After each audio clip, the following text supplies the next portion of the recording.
নিজের ফোনটাকে দ্রুত গতি স্পিড করবে কী করে? শুধুমাত্র র্যামটা হিসেবে নিজের ফোনটার মধ্যে সেটিংসে আসবেন, সেটিংসে র্যামটাকে ক্লিক করবেন, নিজের র্যামটাকে বাড়াবেন, তাহলে আপনার ফোনটা দ্রুত স্পিড চলবে, হাই স্পিড সব কিছু ডেটাই কাজ চলবে।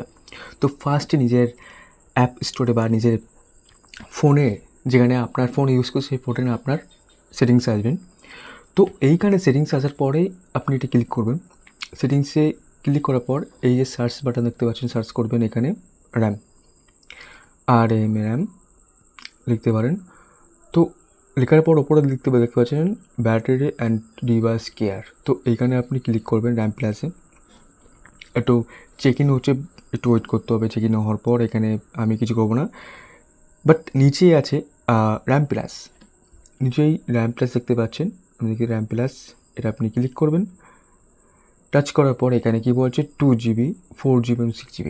আমার তো ফোনটাকে 6GB করা রয়েছে, ওই জন্য আমার ফোনটা দ্রুত হাই স্পিড চলছে।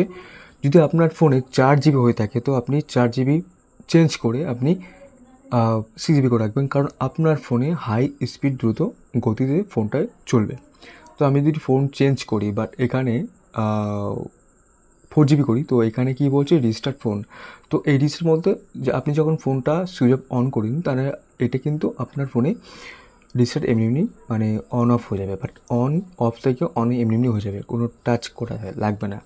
তো এইভাবে আপনি করবেন, তাহলে আপনার ফোনের র্যাম দ্রুত গতি বাড়ালে আপনার ফোনটা দ্রুত গতি চলবে, হাই স্পিড পাবেন। এভাবে আপনি সেটিং করতে পারবেন, তাহলে আপনার ফোনে অবশ্যই চলবে। তো এরকম ভিডিও পেতে গেলে আরও প্লিজ লাইক, কমেন্ট এবং সাবস্ক্রাইব করবেন।